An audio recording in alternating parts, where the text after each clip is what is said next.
Hey, Topping Airlines Math Industry, and we are going to take a look at the domains for the rational functions.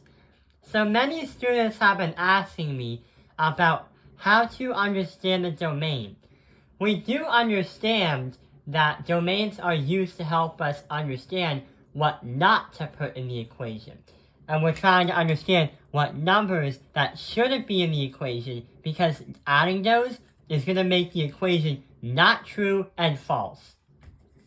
But what many of the students are confused of is how they format it, like how they explain it. So, a problem.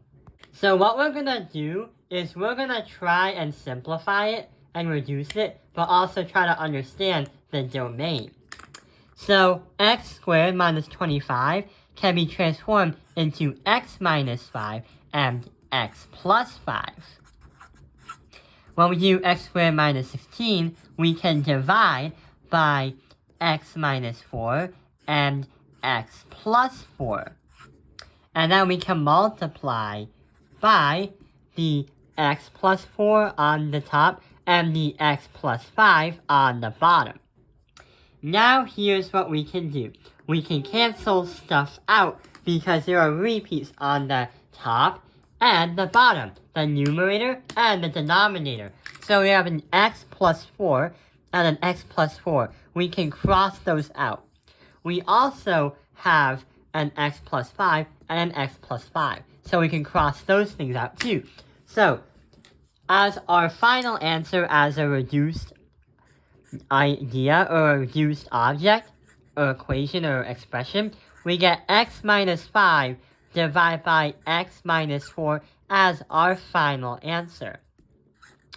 Okay, that's good, but sometimes your math teacher will tell you, hang on, if you found this, then what are the numbers we can't put into 0? And number 2, what is the domain? So this is where many students get stuck, and hopefully they won't get stuck on their math test.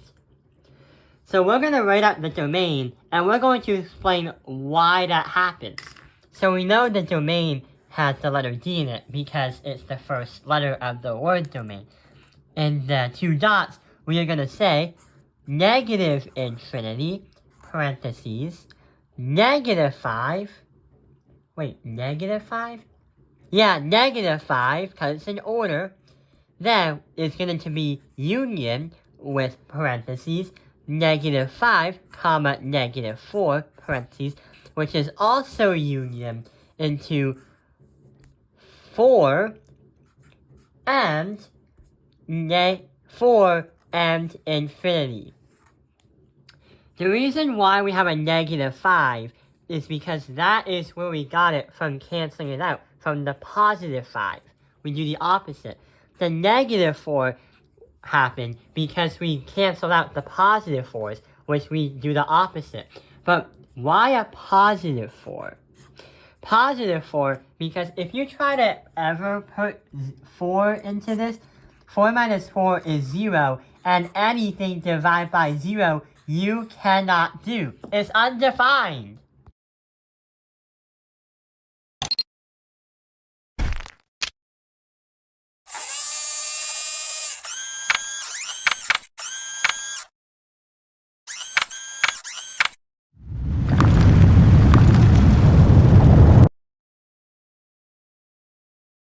So that is why the domain is going to be communicated in this way. But how can we understand it? Because all what I see is a bunch of letters and numbers. Well, let's see what happens. The reason why it's in that format is because it makes it easy for people and mathematicians to understand what is happening. Usually, we try to put it on a graph. So the format right over here is going to be starting from the left, right here, to the right here. We have from the least to the greatest value. We have negative infinity to positive infinity. Negative 5, then negative 5, negative 4, positive 4. And it always goes as if you're reading English left to right. Let's try this one right here. What is the domain? we're not gonna do any solving because I just gave you random points like the whole, the x asymptote, the vertical asymptote. We know we have to put a d because that's what the domain is. We're gonna put parentheses, negative infinity, comma, -1. That is gonna go from all the way from infinity up to here. But since that there's an open space from here to here, we're going to have a union. The union is going to understand that there's going to be a connection between the two, but there's not really anything in between. It's going to be union with, we have to somehow connect the -1 to the +3, because somehow that becomes a limit too. So we have to transform that to -1, comma, 3. But also, we still have to go from here to here, but now we have to go from here all the way towards infinity right over here. So we write union one last time. Union expressed as 3, comma, infinity. And that's how we understand why the domain is formatted like this for a rational function. I hope this video has helped you understand domains for rational functions. Thank you for watching Taoping Airlines Math Industry. Like and subscribe.